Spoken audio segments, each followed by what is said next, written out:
cómo nació la idea de la dislocación de los deseos. La empecé a escribir en el 2014, en un momento de mi vida donde varias cosas estaban sucediendo, cosas de estas situaciones impactantes que van cambiando nuestra vida. Así como Octavio arranca, yo termino una relación muy importante y lo primero que hice cuando me senté frente a la compu, pues era exorcizar ese sentimiento, ¿no? ¿Qué pasa cuando una relación termina definitivamente? Y escribí la primer cuartilla con eso y lo dejé ahí. De pronto, en mi mente empezaron a suceder cosas ya ajenas a esta situación, donde un personaje andaba arañando mis entrañas, mi mente, y se apropió de esa situación que yo tenía y la volvió suya. Entonces surgió un personaje, Octavio, que también había tenido una ruptura muy importante y se mezcló con la invasión de su mejor amigo, que le hablaba de cosas completamente absurdas para él en ese momento, que era el adentrarse en una sociedad secreta. Y fue una serie de ¿qué pasaría si? Y entonces una persona vulnerablemente, o más bien sensible, está muy vulnerable a muchas cosas. Y si en esa vulnerabilidad entra una persona de absoluta confianza a invitarle a ingresar a algo completamente extraordinario, ¿qué pasaría si no fuera con unas mejores intenciones? No por parte de su amigo, sino por esta orden secreta como tal. ¿Y qué pasaría si en esta orden hubiera gente que quisiera empezar a impulsar movimientos guerrilleros, insubordinados, entre otras cosas? ¿Qué pasaría si en esta orden hubiera gente que le hiciera la búsqueda de la magia, de las cuestiones astrológicas? ¿Y qué pasaría si durante todo esto Octavio resultara en una confrontación con su pasado, reencontrándose un amor platónico de años atrás? ¿Y qué pasaría si tuviera la puerta abierta? ¿Y qué pasaría si? Y entonces fue una serie de supuestos que se iban aterrizando, donde Octavio pudo ser una fuga para mí, en donde yo podía escribir para luego leer una serie de situaciones interesantes para mí, que me iban a empezar a hacer viajar por muchas cuestiones esotéricas, por muchas cuestiones de amenazas contra su propia vida, contra su intelecto, contra su seguridad, contra su confianza en sí mismo. ¿Y qué pasaría si en todo este huracán de terror, de emociones, de aventura, de amor, de cachondez, de tristeza, se escondiera la búsqueda de Octavio por resarcir esa nueva soledad que lo vuelve a atrapar? La novela es una búsqueda de la satisfacción propia por parte del personaje, y cómo muchas veces se cuelga de los otros, abusa de los sentimientos de los demás, de las oportunidades de los demás, del reconocimiento de los demás para beneficio propio. Y por supuesto siempre hay un precio que pagar. Y la vida de Octavio se va a ir bandeando de un problema a otro, de una situación a otra, unas terribles, otras insufribles. Y la idea es, ¿qué pasaría si tuviéramos de pronto el control para todo esto, ¿no? Que pudiéramos tomar las mejores decisiones y no caer abruptamente en un abismo sin fondo. La novela me tomó 3 años escribirla, pero la verdad es, no fue un tiempo global, por así decirlo. O bueno, más bien fue un tiempo global. La fui escribiendo por partes, y mientras iba escribiendo había rachas de escritura que me tendía a escribir, no sé, 50 páginas de corrido sin dormir, totalmente, pues, absorbido por la trama, por la historia, por los personajes, y luego había lapsus de 6 meses donde no escribía absolutamente nada. De pronto iba caminando y un destello, una situación, una pareja, yo veía una pareja en una plaza, en una esquina, y me ponía a pensar qué pasaría así, y proyectaba a mis personajes en ellos, o veía pasar un convoy militar y decía, híjole, así tendrían que ir estos militares para esta parte. O leía noticias donde habían ajusticiado a ciertas personas o cuestiones que activaban ese gatillo interno, y me surgía una necesidad tremenda de plantarme a escribir. A veces escribía en las notas de mi celular y ya llegaba a desarrollar a la casa. A veces me pescaba la inspiración con la compu y le daba. Mi proceso creativo, la verdad, fue muy silvestre, fue muy abierto, no tenía prisas, no tenía necesidad de escribir en cuanto a un tiempo y una forma, sino que fue un mero exorcismo de esta narrativa. Al final, yo empecé en el 2014 y más o menos terminé en el 17, pero quedó ahí. Y a principios de este año, platicando con una amiga que había descubierto que yo tenía libros publicados en Amazon, compró los libros, ella fue la que los compró, y leyó el primero, que es un compendio de cuentos cortos, y me dijo que estaba loco. Me dijo, Cris, estás perdidamente loco, o sea, ¿qué onda con estos? Porque hay de todo tipo de cuentos en ese libro, y me imaginé que iba a disfrutar más esta novela y le mandé el borrador. Y una vez que lo vio, me empezó a echar porras y me dijo que no tenía nada que ver, que le gustaba mucho, que la tenía atrapada, que no paraba de leer. Y yo me acordaba que a lo largo de todos estos años, cuando yo compartía fragmentos o ya el borrador completo con pareja, amigos, familia, me decían que estaba muy, muy bonito. O sea, muy fácil de leer, muy interesante.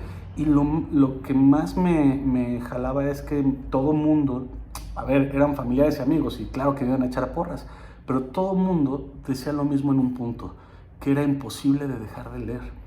Y eso me motivó mucho a publicarlo.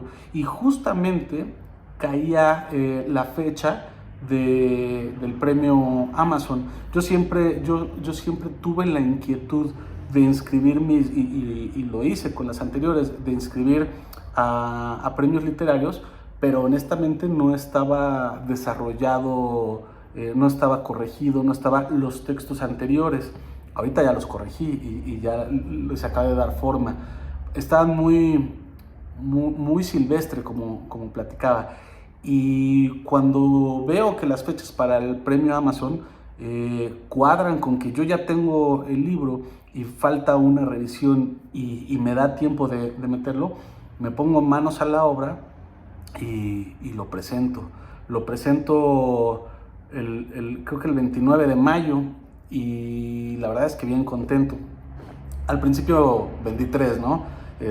Mi mamá, mi hermana y esta amiga que había leído el libro, pero ya después empiezo a comentarle a gente que tengo un libro publicado y que está gustando, y lo empezaron a comprar y lo empezaron a recomendar.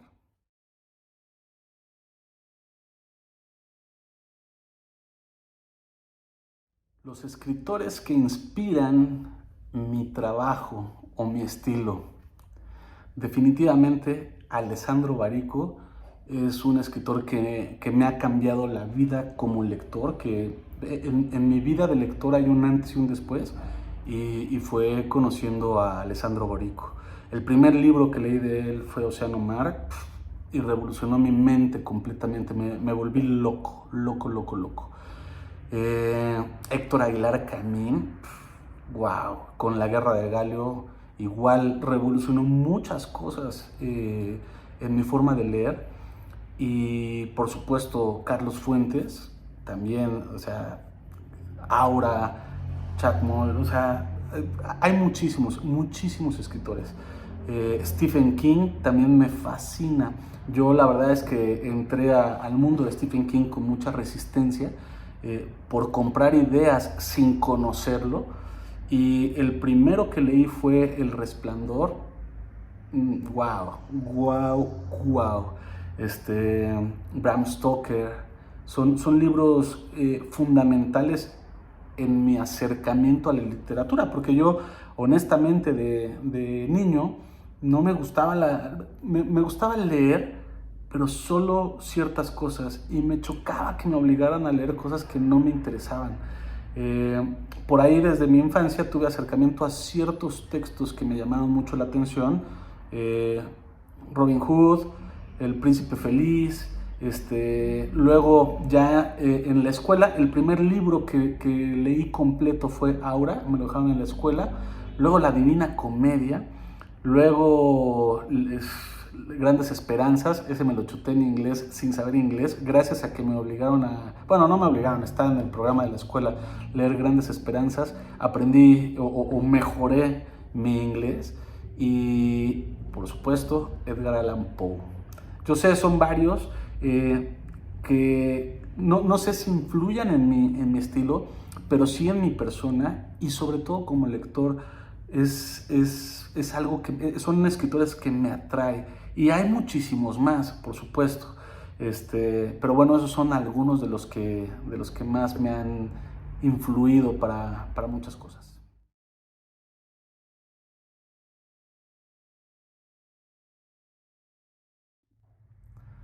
Actualmente estoy trabajando en una novela que me tiene desmañanado y desvelado, y que me roba los fines de semana. Y es una novela con varias historias que convergen. Entre ellos, híjole, no tengo muchas ganas de comentar, pero es una especie de vidente que puede encontrar cualquier cosa que esté extraviada, y todo lo que con eso conlleva, ¿no? ¿Qué tipo de gente se acerca para encontrar sus cosas perdidas? Y esto abre una infinidad de oportunidades, y la trama de varios personajes va convergiendo ahí. Se suma también a algunos qué pasaría si, que tienen que ver con cuestiones más ontológicas, con cuestiones de la conciencia humana, del alma, del espíritu, y qué pasa cuando se pone a prueba. Eso es en lo que estoy trabajando en este preciso momento.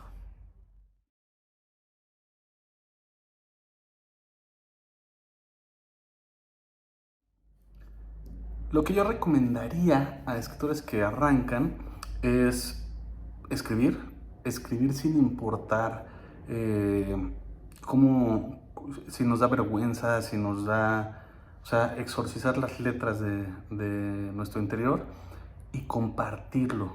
Yo creo que eso es lo más importante. Nos vamos a llevar uno que otro sin sabor, pero eso nos va a ayudar a mejorar, bueno, a mí lo hizo, ¿no? A mejorar pues, mis escritos. Yo lo primero que escribí fue un cuento que un profesor, Felipe, en la universidad, fui el único alumno de su clase. Yo nunca había escrito más que ensayos para los trabajos de la escuela, y me apartó del trabajo final de toda la clase, y me dijo que yo en particular tenía que hacer para mi calificación final en su clase, y que iba a ser el 80% de la calificación, un cuento, un cuento corto, y que lo iba a presentar en un evento de la WIC, de la universidad, que se llama, en un evento dentro de un evento, en la semana literaria dentro de la semana de la comunicación, en un auditorio donde había otros escritores que iban a presentar sus libros. Y yo me sentía abrumado, yo le chillaba que no, le pedía que no, tenía como 3 semanas para hacerlo, y el último día la última noche antes del evento, me llegó a la mente me desperté a las 3 de la mañana con qué pasaría si dos chicos universitarios que están tomando unas cervezas en el centro de la Ciudad de México supieran que pum, pum, pum, y empecé a aterrizar una historia bien locochona, salida de quién sabe dónde, y llegué al evento sin haberlo, o sea, no se lo enseñé, no sé, así directito, imprimir 200 ejemplares y repartir al público del auditorio y leerlo frente a ellos. Yo chorreaba sudor y la verdad es que fue espectacular, fue alucinante. Como digo yo, basado en la onda vampírica de Annie Rice, probé sangre porque lo leí y cuando acabé empapado en sudor, la gente me empezó a preguntar cosas sobre el texto, me aplaudieron un ratote, me preguntaban si había sido, si no había sido, y entonces el personaje, y entonces la situación, y yo quedé pasmado, y supe entonces que no podría hacer otra cosa sino escribir.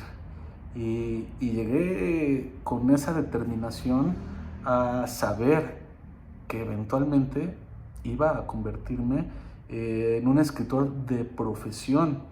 Y eso es lo importante de haber sido expuesto, de haber sido obligado por Felipe, mi profesora en la Universidad Intercontinental, y se lo agradezco mucho, le debo mucho el haber sido expuesto de tal forma. Y luego mis mejores amigos han sido mis peores críticos, porque mis amigos leen y leen mucho, yo he aprendido, he encontrado escritores fascinantes gracias a mis amigos, y cuando yo les he compartido mis textos me dicen, este está muy cursi, así no se habla, tiene diálogos del siglo XVII y cuestiones así. Entonces primero me ardo y me enojo y ya no les quiero compartir a nadie, y después cuando me doy cuenta que es una estructura, es una costra de ego lo que me hace sentir vulnerado, empiezo a notar que sí es cierto, que sí tienen razón y que mi historia puede ser muy interesante, pero que si no tiene algo aterrizado, algo consumible, pues a nadie le va a interesar. Entonces el compartirlo me permite ver con otra perspectiva lo que yo soy incapaz de notar. Entonces, esas serían las dos recomendaciones que yo daría y que a mí me ha funcionado. Lo primero, aventarse, escribir, escribir, escribir. Y lo segundo, compartir masivamente, como lo podemos hacer vía KDP, por ejemplo, en Amazon, o en muchas otras formas, o con familiares y amigos, y buscar críticas honestas que nos reconstruyan.